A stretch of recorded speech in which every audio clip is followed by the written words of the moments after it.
Hello, everyone. Buonasera. Thank you for this wonderful evening. It was wonderful to see the young people and all their enthusiasm. I especially want to thank the parents for their support of these young people and supporting their choices. My name is Elvira Di Fabio. I directed the Italian language program at Harvard University for many years, and now I am gratefully retired.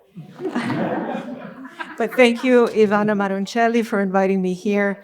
It's been an honor. It is an honor for me to present our authors tonight. Dacia Maraini, as many of you know, is one of Italy's national treasures.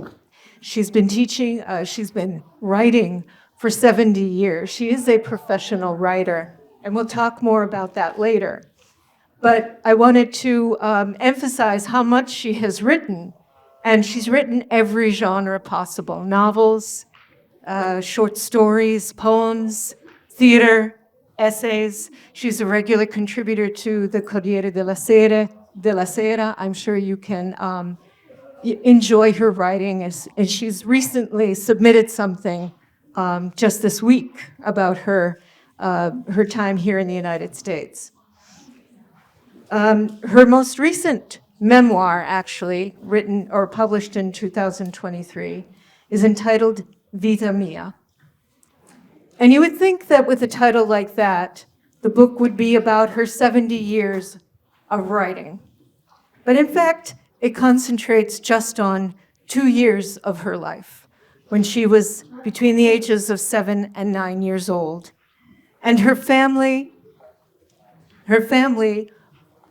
was imprisoned in a detention camp, a concentration camp in Japan. Her father had brought the family there in 1939. He was an anthropologist. Dacia was just a little over 2 years old. And he brought his family there to study the Japanese culture. Well, in 1943, what happened was the Japanese government asked her mother and her father separately to swear their allegiance to Mussolini, to the government of Salò, and separately they refused. And as a result, they were determined to be traitors.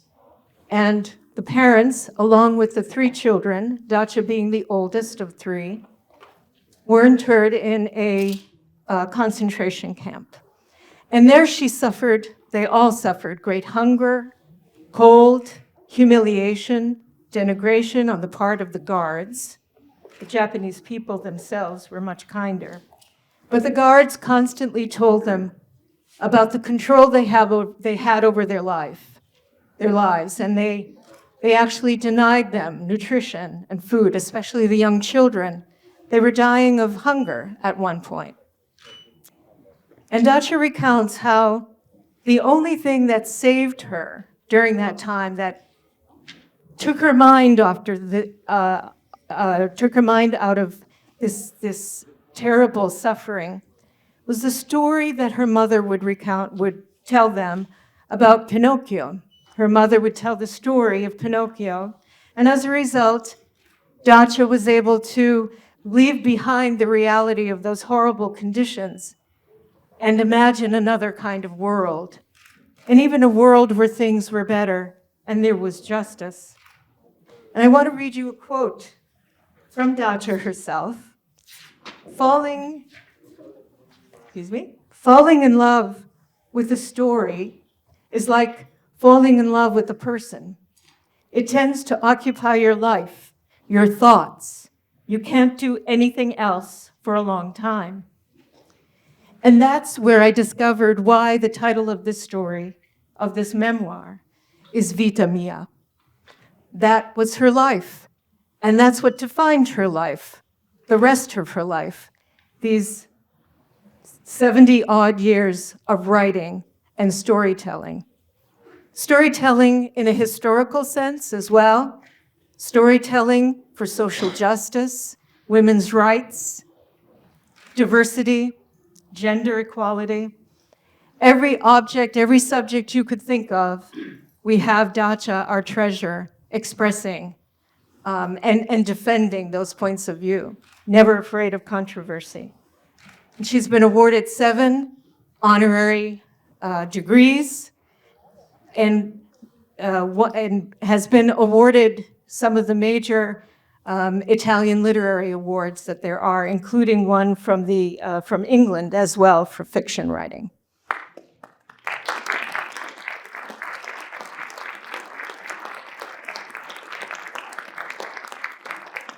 So for the young people in the audience who are thinking about writing, we're going to look to Dacia and ask her a few pointers on how to become a successful professional writer. We also have Marco Malvaldi here. And this interesting story, Marco Malvaldi was trained as a chemist. He has an advanced degree in chemistry from the University of Pisa. And he worked in the pharmaceutical industry or as a research assistant for a number of years. And then in 2007, he had the great luck of being published.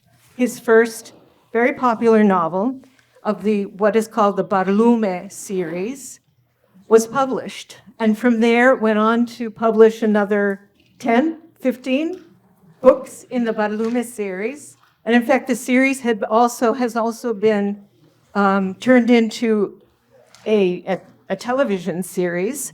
And you can see episodes on streaming on, I think it's Amazon, if you want. He also has written a wonderful book called The Measure of a Man, about it, as he has subtitled it, a Leonardo da Vinci novel. And there he states, or Da Vinci states, it is in growing and learning and not in his birth that we see the measure of a man.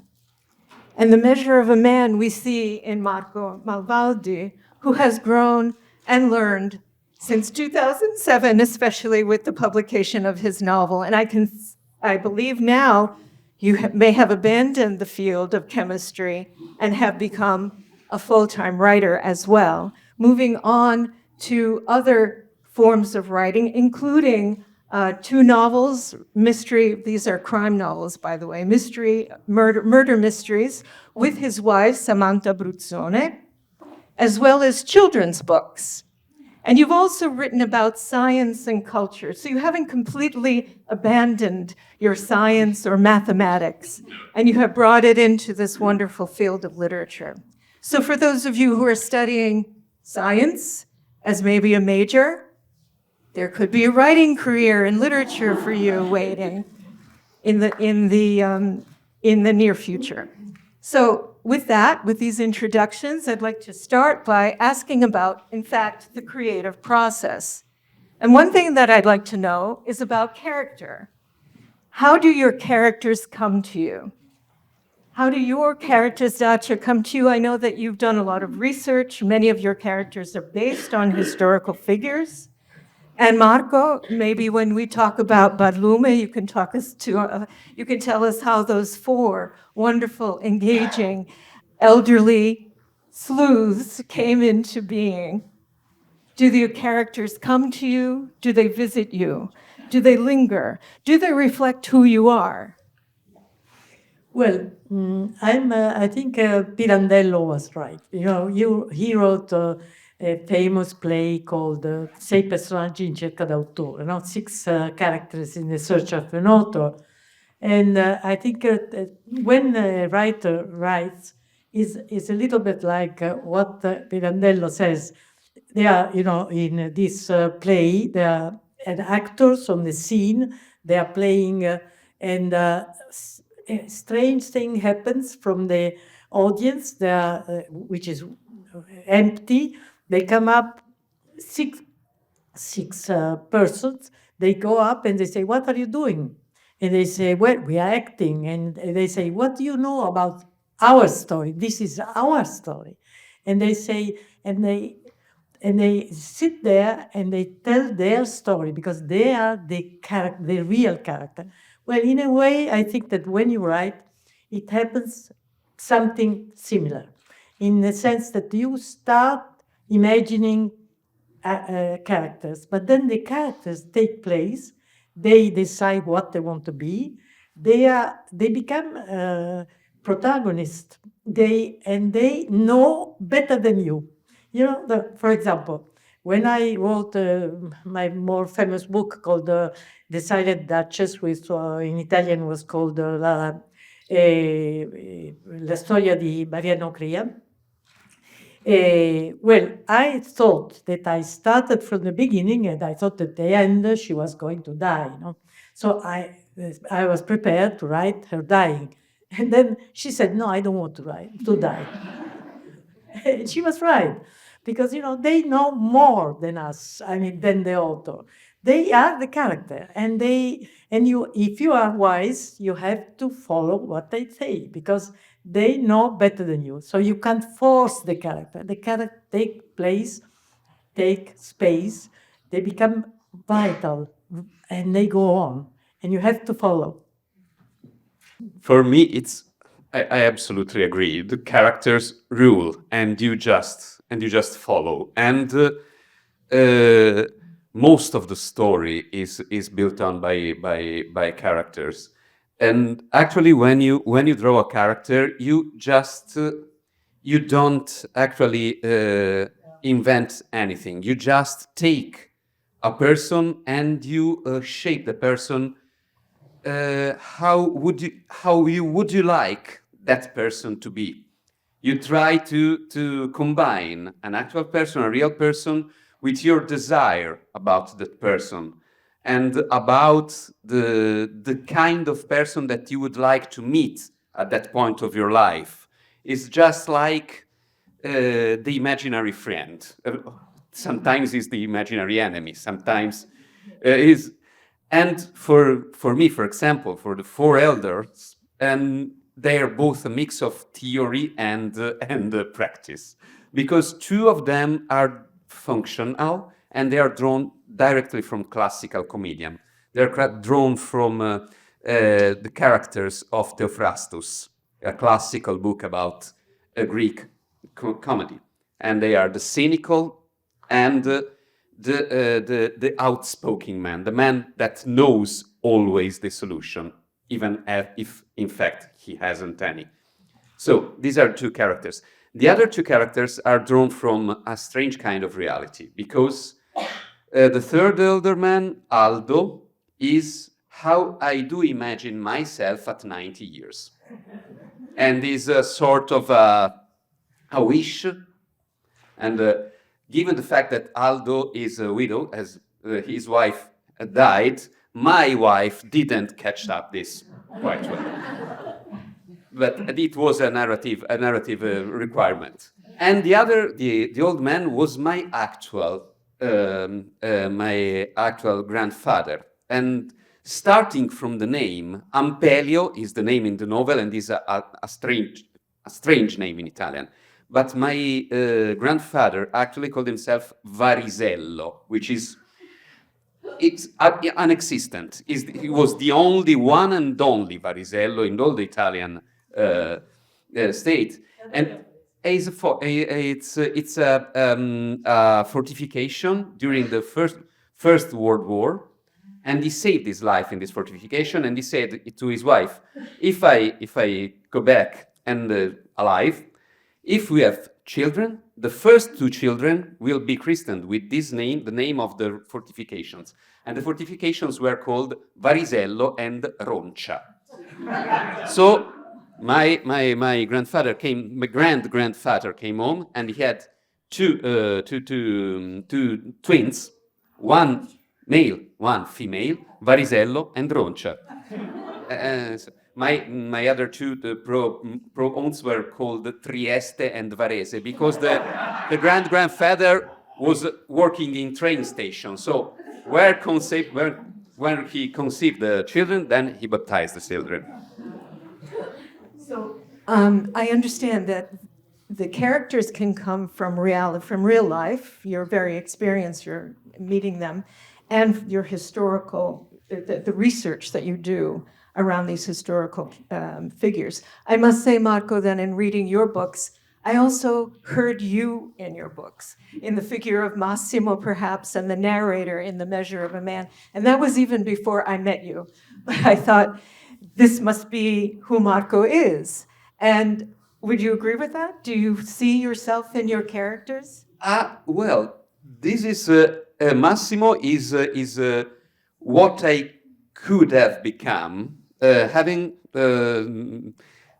take some crossroads, some forks in one sense or another. So I was actually wondering of opening a cafe when I was young, without knowing that opening and running a cafe is really hard work. So it's the wisdom of ignorance. You just speak about things that you completely are unaware of. And Massimo is a sort of a nasty me, because we always have the right answer when we are submitted to little provocation, to little angries, to people that doesn't respect the rules or offend you in some slight sense, and we always have the right answer.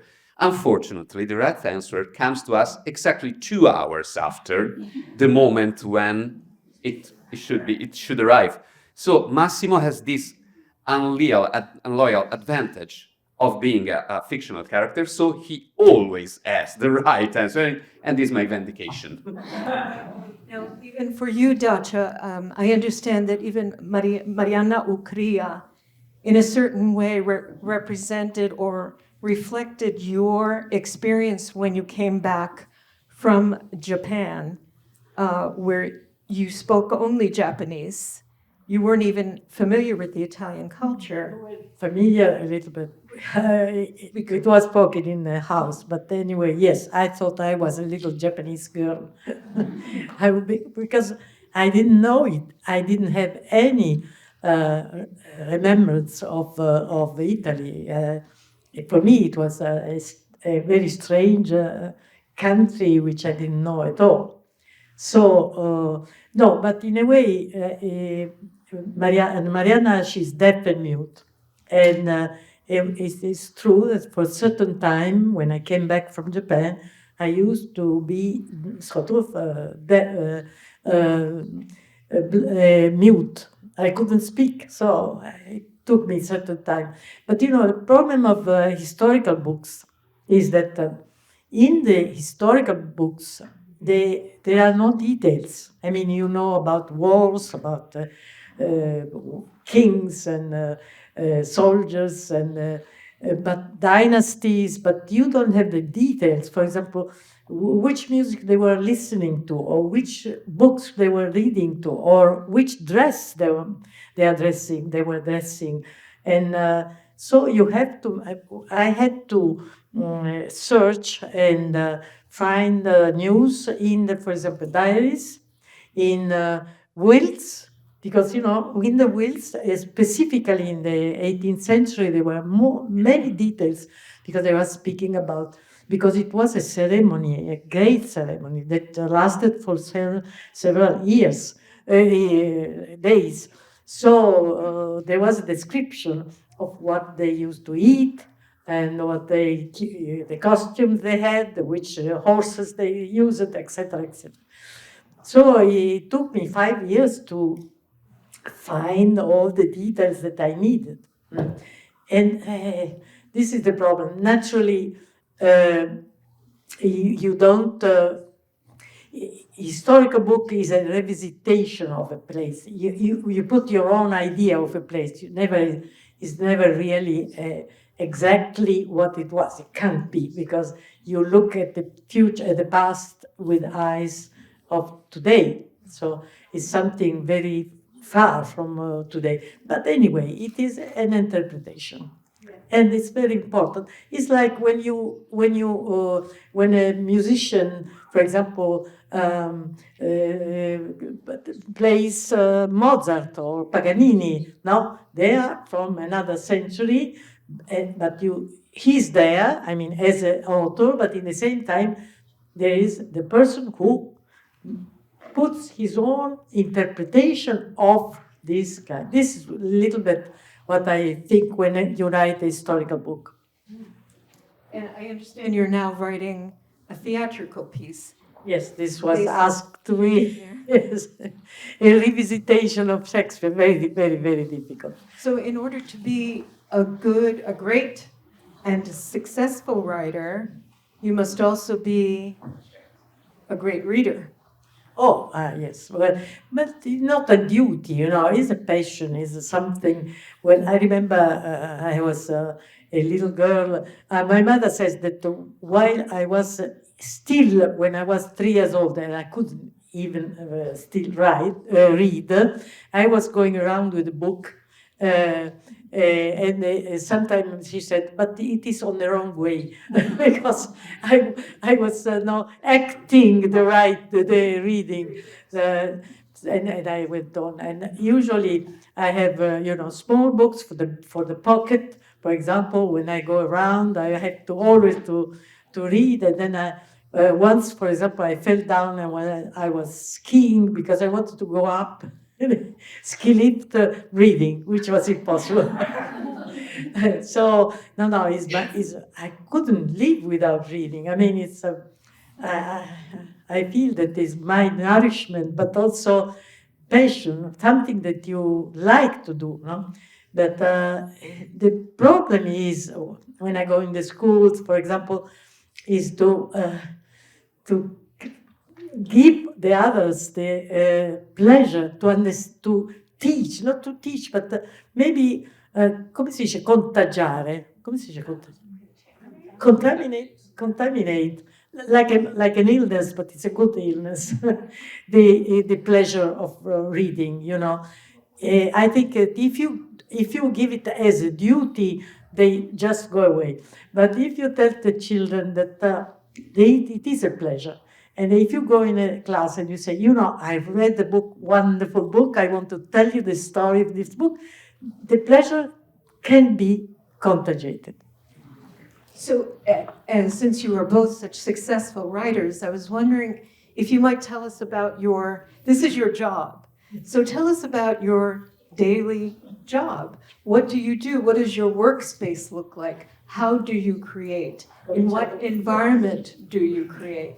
Perhaps Marco, yes, you can begin. Well, my environment is quite simple. Is a desk and a computer, or a road and a mobile. Because writing a mystery is a two-stage process. The first one, you get the story, and the story you get getting a story of a mystery is like taking a new Rubik's cube and then moving it, and then take a footage of your hands shaping the cube and then projecting it backwards from the past to the future, from the future to the past. Because doing this, you can do whatever move you want, and you're sure that you're getting the right result. Writing a mystery, you start from the end, and then you make all the tree grow, and then you just decide how to recollect the story and what to say, what not to say. That's very important in a mystery, and which kind of leaves of the tree and which kind of part of the tree you can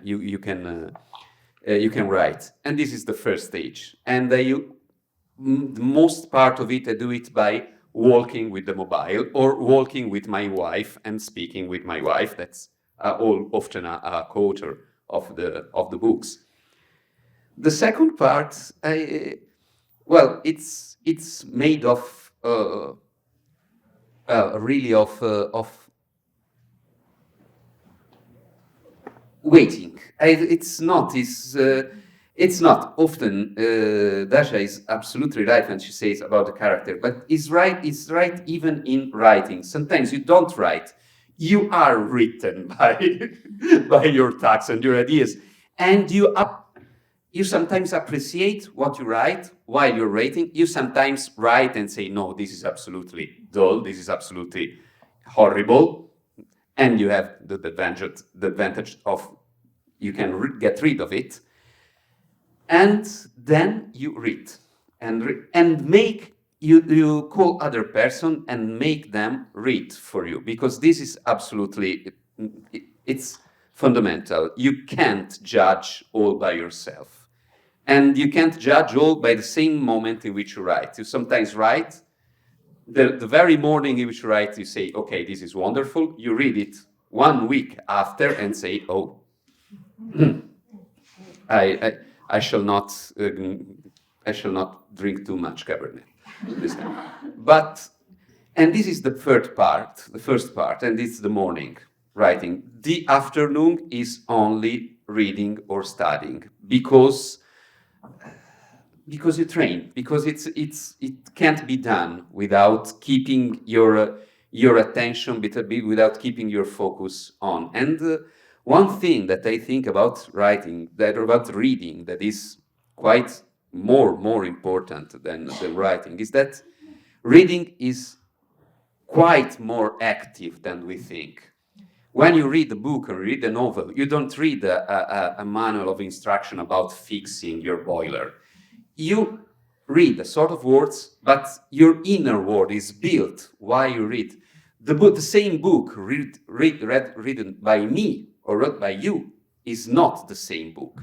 Your personal experience, the word that you know or that you don't know, all cooperate to build the story. So while you write a book, you realize this as a reader. So while you write, you must be very careful not to say everything to the reader. You must leave space to the reader. You must say to the reader, okay, this is your due. I put the very word that are necessary for you to understand and to follow, but the rest is up to you. The dresses, the music, the things that you think are important for the reader to get them, you leave to the reader. Once Hemingway was told if he was able to write a novel of just 1 page. And he said, I can do it with 5 words. For sale, baby newborn shoes not used. Period. It's a novel. And you can understand all the sadness and everything that's on that 5 words. This can be done if you're Hemingway. For us, we have to write pages and pages and pages to write with effect. You know that I don't agree with Hemingway. No, because a novel is a passing of time. It's the mystery of passing of time. So you need time. I mean, I don't agree that you can write a novel of 1 page. No, you don't do it. And also Hemingway didn't do it. No. So it's a theory. But usually, I mean, the difference between a poem, for example, and a novel is that the poem is something absolutely linked to the present, but a novel has to deal with time, the passing of time. The fascination of a book is that you develop a story, you go on with the characters, you go inside the psychology of the characters, and it is the mystery of passing of time, because we don't know what is time. What is the time? We don't know. If we think about the time of the universe, for example, we believe that our time is nothing. It's like an animal that lives 1 hour and then dies. We have invented the time. We have invented a very beautiful and pathetic object, which is the watch. Now, the watch says that there is hours, passing hours, there is the days and the years, but it's our invention. The time is something completely different. If you think in the sense of the universe time, it's absolutely, we can't understand. And nowadays we are going on, you will know because you are a scientist, no? That the time changes, the idea of the time is completely changing. What is the time? We don't know. It's not what we think or what we live. We created the time, which is something human, very interesting, very, very deep, but at the same time has nothing to do with the time of the universe, for example. So I think that Novel is something that deals with the mystery of time, of the passing of time. And this is what we like in a novel. You go inside and there was a Spanish critic who says that when you go out from a book, you have eyes which are, come si dice, dilatati, wide open, yes.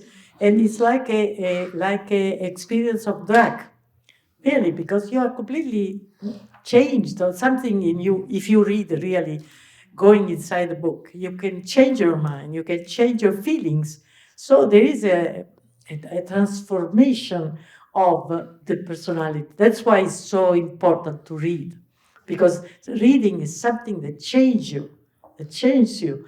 Even if you don't realize it, it changes you. It absolutely does, and I agree with what Marco was saying before, that as writers, you leave enough so that the reader can identify, can bring their own experience to the reading, and that every reader has a different interpretation, right? Yeah, that's right. And speaking of interpretation, I see we have projected on the screen here my translation, thank you, of Dacia Maraini's Three Women, Tre donne, una storia d'amore e disamore, which the title of my translation, Life Brazen and Garish, A Tale of Three Women. And so I wanted to ask you about translation. When you're writing, do you think about how your book will be translated, how this scene will be translated? Do you have that in your mind, especially, Dacia, since you've been translated into over 30 languages, and Marco, you're just beginning to be translated into English, and other languages as well, and certainly not just into another language, but into another medium, in your case, and also in your case, do you think about the translation into cinema or into a TV series or that kind of translation as well? So, Well, for me, the advantage is that I've been translated in many languages I don't know. So, for example, Bulgarian and Chinese, so I can't judge for them. As far as English, The Measure of the Man has been translated by Howard Curtis, and he did quite a very good job, because he understood the game I was playing. So he didn't. That's what a good translator has to do, and it's really a craftsmanship that is really difficult to acquire. But no, I don't think about the translation, because otherwise I would be blocked. It's when I write, I try to enjoy it by myself, and sometimes it happens that I think, oh, this will be particularly nasty for the translator to do, and okay, I have to let them.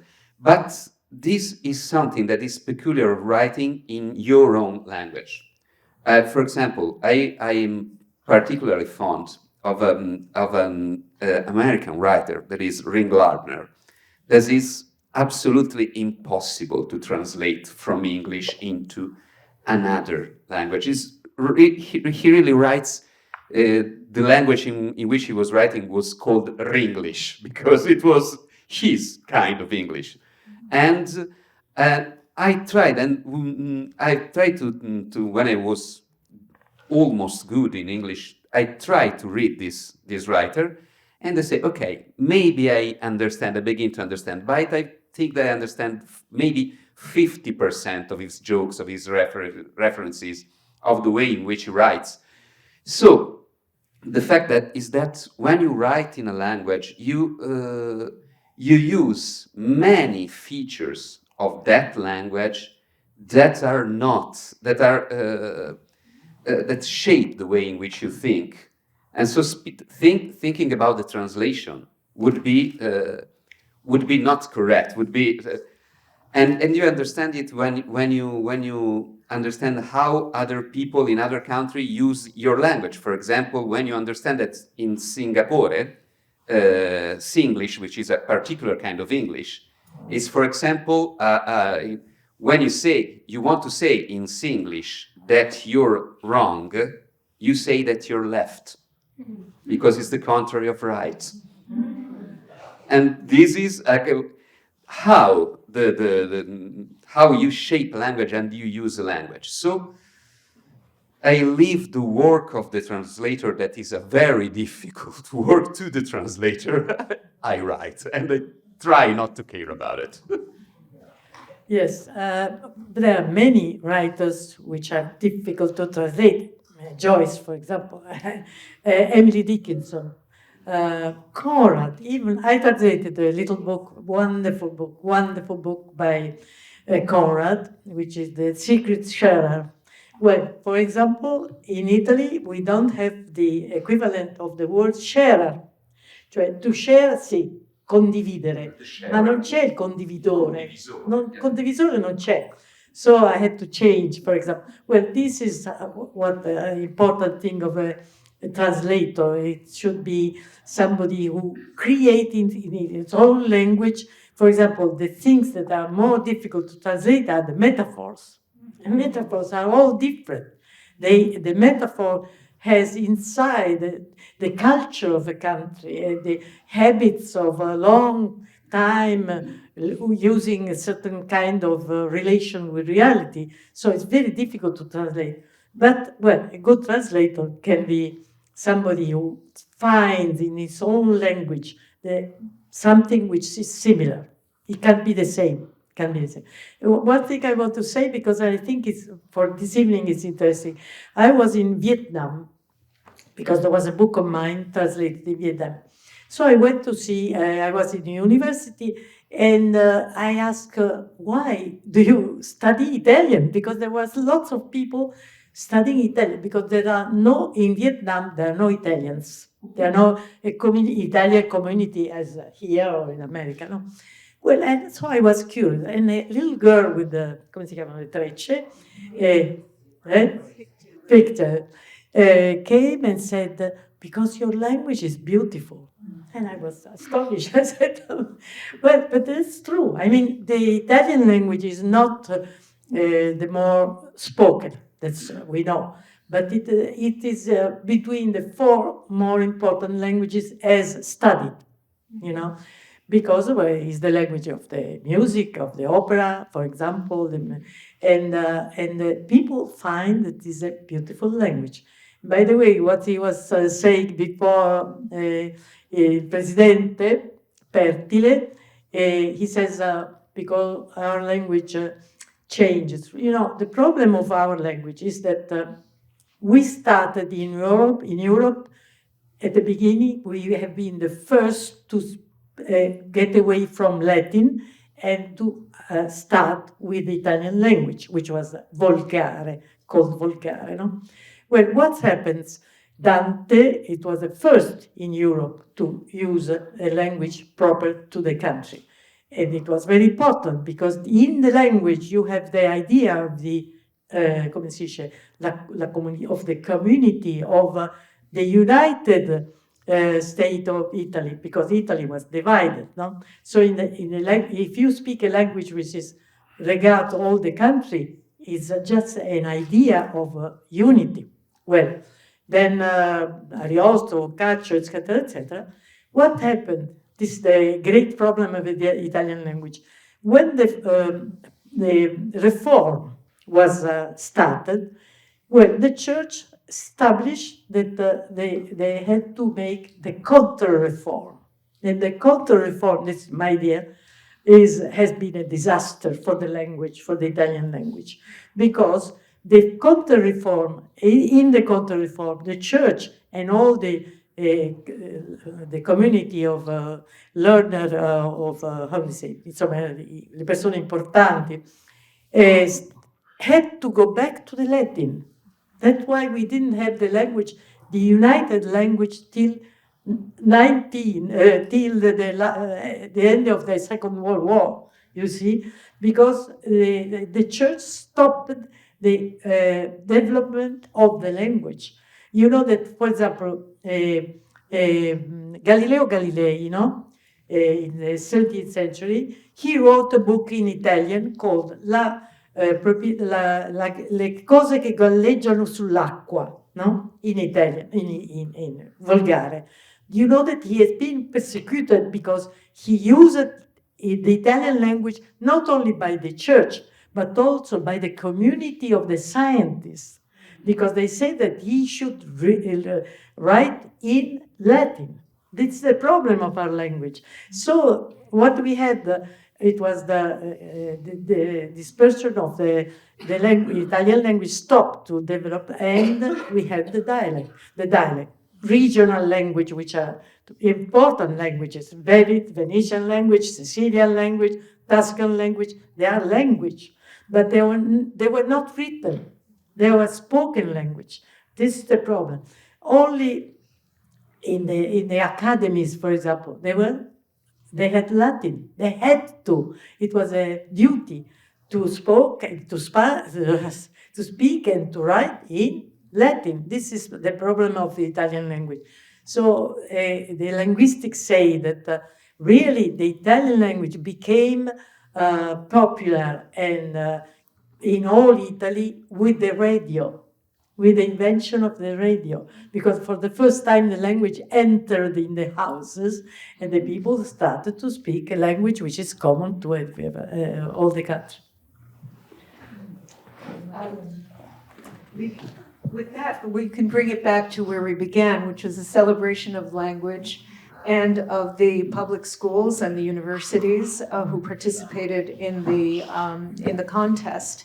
And I know that Dacia Maraini, you are here on tour, and you come very often to the United States as you go all around the world to visit schools, especially, and to dialogue with school children. And I wanted to know why. What have you learned from them? What do you expect them? What do you hope your message will be to them? You did allude to it a little bit before. And Marco, your book, The Measure of a Man, La misura dell'uomo, is dedicated to all public school teachers. A beautiful dedication, and I wanted to know why in particular you chose, as well as 3 specific women. So perhaps you can explain your dedication. Well, the explanation is probably the one that you imagined. When I entered the high school and I was 14, I was ignorant, deeply and ignorant. And these women said me, and they quite plainly and quite outspokenly said, "You don't know things. You have to read. You have teachers. You have to read, and do not." Then they provided with me with a choice and said, "Okay, these are the books from which you can choose, but you have to choose and you have to read. Then you can say me, this is rubbish, this is absolutely ugly, this is dull, but first read. And then we can discuss." So the fact is that due to the teacher of the public school, I began to understand that what was shaping in my brain and what was the reality, were 2 different things, quite 2 different things. I began to understand that there is a difference between what you imagine, what you think is true and correct, and what other people think is correct. You began to understand how to deal with other people, with the problems of other people, and with the fact that you are not the only one growing, that there are other people around you and they deserve the same attention, the same care that you deserve. You're no more a baby, you're no more a kid, you are growing an adult, and you have the first thing that you have to realize to grow as a person is that every other person around you counts, and you have to take care of this. So this is the first thing. And I think that this age between 12, 13, 14, and 20 is really the age at which you can maximize your opportunity to learn and to learn how to learn, to discriminate between the important and unimportant things, to try to build up a mental map of models interconnected that can help you in navigating in this world. And the most important thing that these two women that are a teacher of Italian language, of philosophy, and of English language, the most important concept that they taught me is the map is not the reality. That is, you use these books, you use these models, and they are abstractions. This is not the reality. This is one possible way of dealing with the reality. But this is not this map is not the reality. It will not be written on your GPS that there is a hill, or that there is a downhill, or that there is the other thing that you don't consider. You just have to be aware of this. This is an abstraction. This is a way to deal with reality, it's not reality. And I have to admit that this drove all my life from there on. To be aware that there are many different lenses from which you can watch the world. But what you see through the lenses is not the world. It's what your brain gets through the lens about the world. And you need many, many different lenses. You need Italian, you need English, you need philosophy, you need mathematics, you need physics. You need other person that do the same thing that you do from a different point. And then you begin to approximate to what maybe the reality is. I think that the school is changing a lot. I mean, teaching is changing. I agree with him. You know, first there was a sort of authority of the teacher, and he was there to teach to the children. But now the students want to participate. They want to be part of the process of knowledge. This is the thing. So we have to stay with them and ask what they think and what they wear, what they think, what they want to do, what they think about the world, what they think about the future, etc., etc. So much more dialogue. This is, I think, I feel that when there is a dialogue, the thing functions. You can go on. When the teacher stops, he's there practicing a traditional way of teaching, doesn't work. The student don't respond, you see. So I like to dialogue with the young people, because I think that they can teach me many things. I mean, they are the future, so I can say something about the past, but they are the future. So it's very interesting to put a dialogue. And I believe in dialogue. I think that's why maybe, because the reason for which I love theater, because the theater is dialogue. No, you don't have descriptions in the theater. You don't explain a character. A character must come out from his words, from his dialogue. So the dialogue for me is a center of the relation with the others. I mean, being in the world is a dialogue, even if it is not spoken, but it's a dialogue, because you as he said, you know that you are not alone. It doesn't exist. You are always between other persons. And even if you don't speak with the person, but you have a relation I mean, and now the problem is that our relations are becoming more spread because the world is coming more large. Because, for example, once I was Italian, I didn't think about Iran, tanto per dire una cosa. Today, we can think ourselves without knowing what is happening in the world. And for example, this morning at the radio, Italian radio, I listened to a poet, an Iranian poet, who was escaped from Iran after have been in prison for 4 years and have been tortured. You see, this is what can we do with the impression of being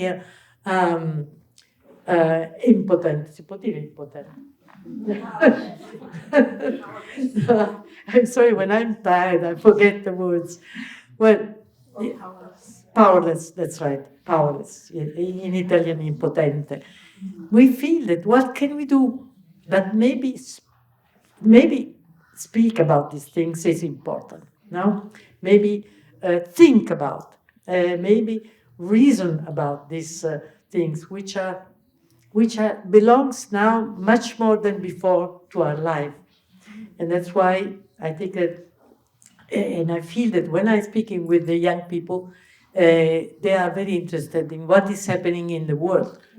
And this was not for psychological reason, but because the world was small. Now the countries were closed in themselves. The relation was not so intense as it is today. Today, really, we are all linked. We are a web, also for technical reasons. So we can't not know and not interested being interested in what's happening in all the world. Thank you. I think we're coming near to the end, but if anyone has any pressing questions they would like to ask our authors, please do not hesitate. Otherwise, I know that Marco has something he wants to finish with. Yes. So, any questions from the audience? What about the translation from one of your book to a series or to a theatrical piece? Do you feel like stuff is getting left out? You're unhappy about it, the ending happened? It's a question to me. Well, about the TV series that has been realized from my books, I am absolutely unhappy with it. I find it ugly, horrible, vulgar, and other things that I can say because we are in a public stage. Okay. But this is, as it happens, when you give to other people the right to realize a movie, you have to.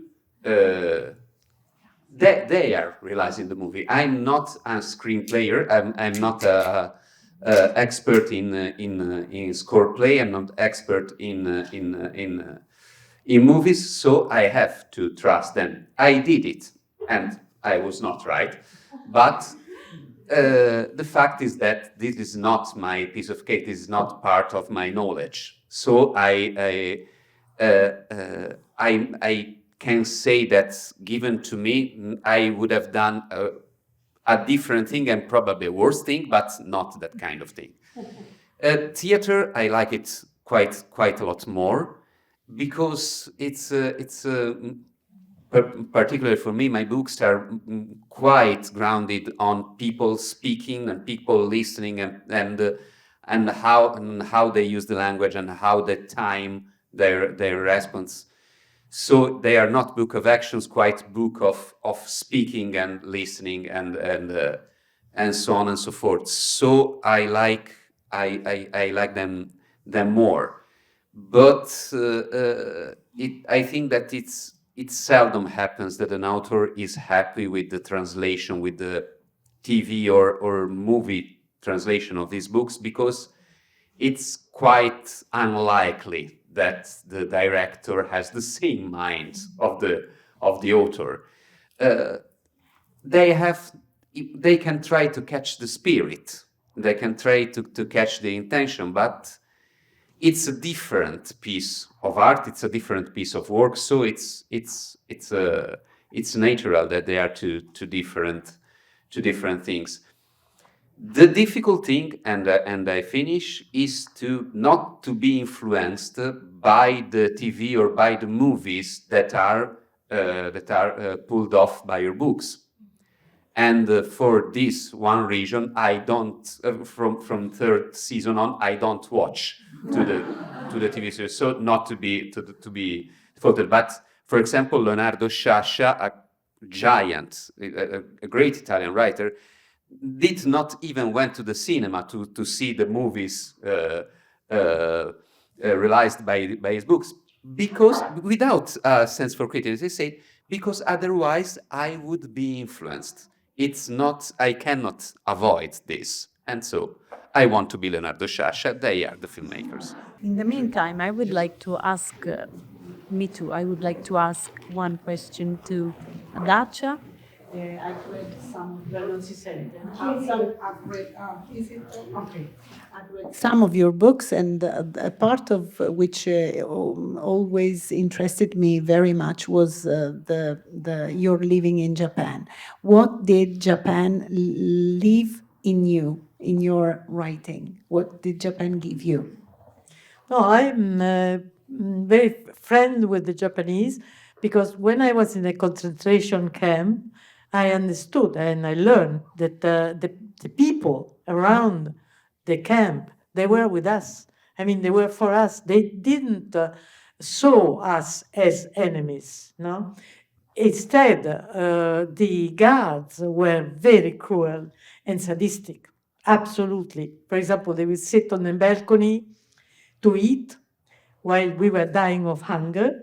And they were, for example, at a certain moment, they will throw, for example, a head of a fish or something rotten on the floor, and they will laugh if we are throwing ourselves to take these things because we are hungry. Even anything could be for us life.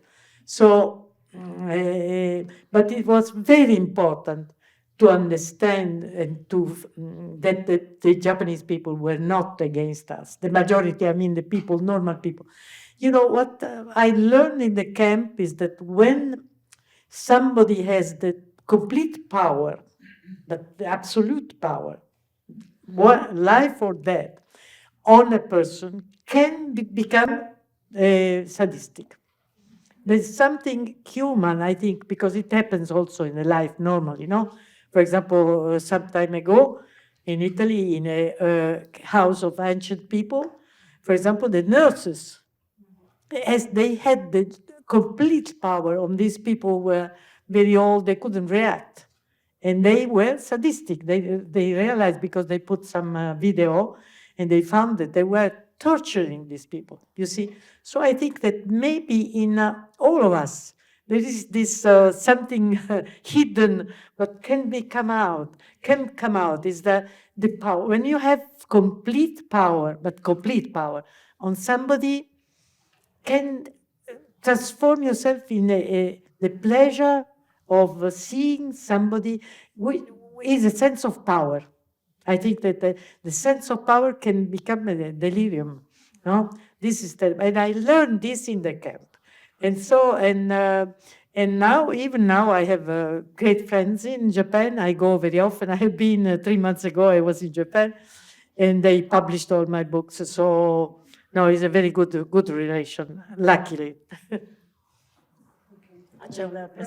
Yes, yeah, I have a question. So my question is, it happened to me, you know, when I was younger and I was so much into reading, that I would read a book and then I would start thinking, like, would start using the word, the language of the book, like that was affecting how I would write. So the question is really, does it happen to you? Like, do you have favorite writers that you go back and read over and over, and that you think is affecting your way of they are affecting your way of writing or anything like that? Tu hai capito bene? Io, va bene. Rispondi. For what concerns me, there are many, and I have to be careful when I write the books not to read other novels, not to be not to get into this kind of mechanism. So it happens, and the most influential is an author that you probably, or I'm quite sure that you don't know, because his name is Ettore Borzacchini, and this is a humorist, a very rude and vulgar humorist that used the dictionary, use a dictionary of the Leghorn dialects, il dialetto livornese, the most rude and ignorant language ever conceived by a man, and with his very wide humanistic and technical and architectural knowledge, took these vulgarities and this sort of language in really high place, and it's really a masterpiece because it makes you laugh by using the distances between the high and the low, but the very, very low of Leghorn language and the very, very high of his culture, they do combine into something that is absolutely impossible to translate and absolutely impossible not to laugh at. I think my copy of Il Borzacchini Universale, this dictionary, is, I think that has got the probably something like, I'm surprised that it's still bounded because the pages would fly, and it's the book that continues, goes on inspiring. Thanks for this question. Thank you so much. This has been really interesting, and I heard lots of interesting ideas. But I started learning Italian a couple of months ago, and this is my third language, right? So when you step into a different language, you kind of fall into this huge, like, abyss of culture. And of course, the both of you have mastered it, right? Like, you write and you express so many different thoughts. So I kind of wanted to ask for an advice. Like, what should I look forward in learning Italian? What pockets of culture hidden within the language should I look for? And things that would kind of help me glance into the reality that Italian can express. Well, I try to answer. The fact is that probably the culture stems out from the kind of themes that you choose to write, to afford, and from the kind of environment in which you develop. For example, in my books there are 4 retired men and a bartender in a bar, in a coffee. And this is, this stems from the fact that in Italy, cafes and bars are the most democratic place existing because there is no social difference in a bar. The worker, the blacksmith, and the university professor has the same rights, the same cup of coffee, and they are the same toward the bartender. So it's really democracy at the place. And the bar is in Italy the place where you can speak freely. Is the square, is the agora of the ancient Greeks. So I think that I've done this quite unaware of. I found it natural to get this kind of this kind of place, like a place in which you are free to speak. So I think that the way in which we deal with our culture in our languages, that is a choice of themes and of places in which these themes are developed. Like, for example, in Italy now, mystery books have a huge success, and it's for the fact that when you kill someone, that it's extremely impolite to write a mystery novel without killing someone. But when you kill someone, you have to have a powerful reason to do that, and this reason tells you a lot about the society in which you live and about the culture that shaped this person. So I think that this is the fact. It is the choice and the combination of what you speak about and where this kind of events are developed. And we are unaware, sometimes unaware, of the reason why we choose this. And readers understand that better than we know sometimes, quite often. May I put something else? It is true that the bar is a place, cafe is a democratic place, but except for women. you forget that usually now, but specifically in the country, small little towns full of bar with men playing games, etc. But women are never there. They are never there. So they are at home cooking and taking care of their children. Anyway, yes, democratic, half democratic. No, but I agree with him that naturally we are formed by what we're living, but the culture, our experience, our life, everything is important for a person.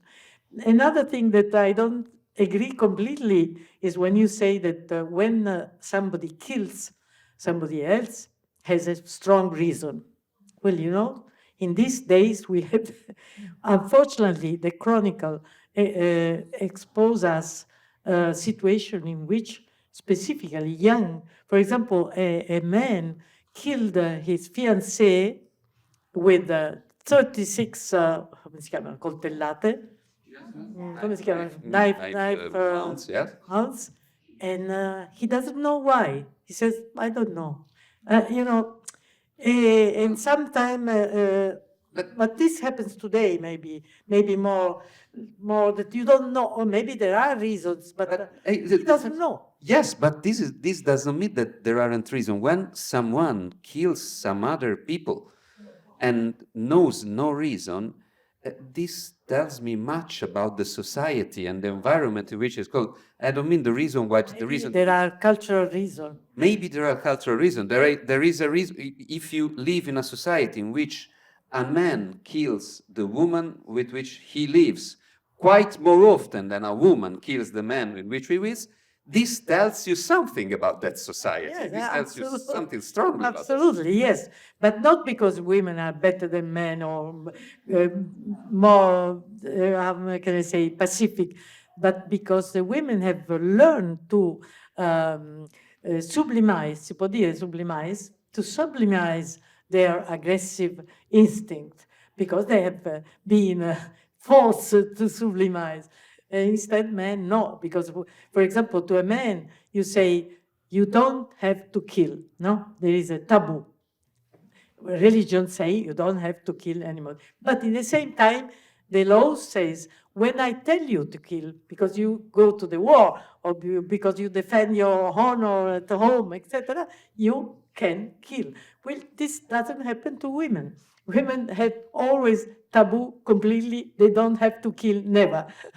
But sometimes they kill. But I mean, the culture is very important. So women have a different culture because historically they have been grown up in a different way, with a different situation, with a different, and they have interiorized, the difficult word, internalized,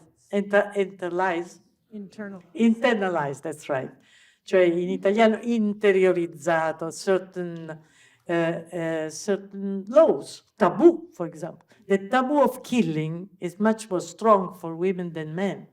Not because they are more pacific, but because they know that the taboo is very strong in the women about killing.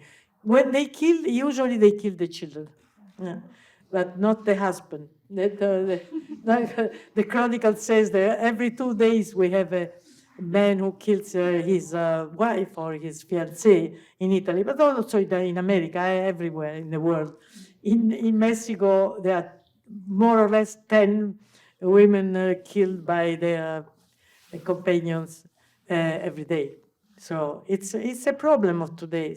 I think that the certain men don't accept the freedom and the new professionality of women. I think that this is the reason, or else we don't understand why.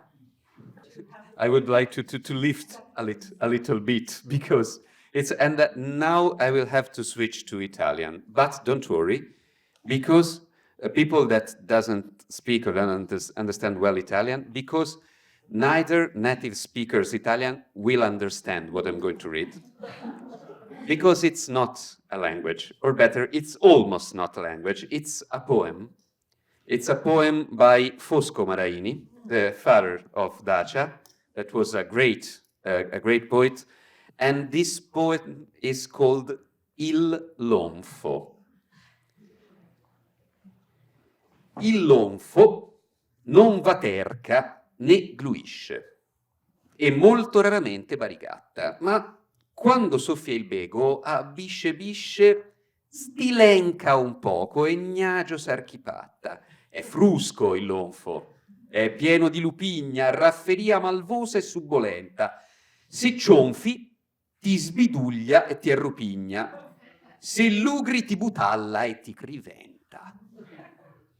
Eppure il vecchio lonfo ammargelluto che bete e zughia e fonca nei trombazzi fa legica busia, fa gisbuto e quasi quasi in segno di sberdazzi gli arrafferesti un gniffo, ma lui, zuto, t'alloppa, ti sbernecchia e tu l'accazzi.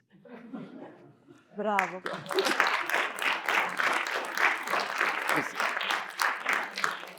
In this poem, the actual words are really very few. Are articles, are some verb and some adjective, but all the other words are completely invented. They do not exist. But if you ask someone, what is il lonfo? The vast majority, 90% of the people will say that it's an animal. And it's an animal that you have to be careful about, but if you approach with the proper behavior, you will eventually be able to touch it and we will become friends. So this is really a wonderful example of how you do build in your mind through the language what the image is and what the reality is.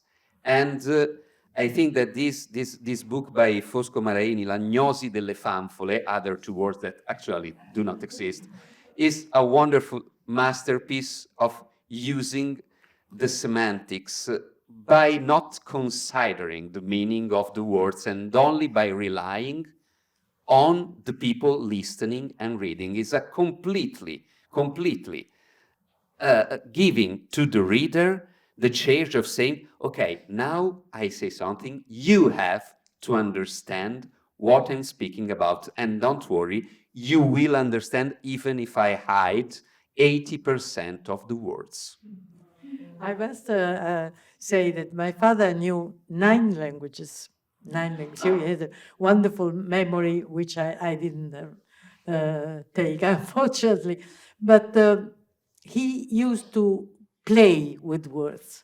That's why, because he was going up and down through languages. So he was playing, and this is the result of the playing of with the words. Because from one language he will jump to another language, and then at a certain moment the language came out as words without any meaning, completely invented languages. But he has a sense of humor, a great sense of humor about languages. Thank you for remembering him, and you read it very, very well. Thank you. So I just want to read you with another quote from Malvaldi's Leonardo da Vinci, who said, "The power of man resides in language, because it allows him to describe things that do not exist. So thank you very much for your attention, and to our guests.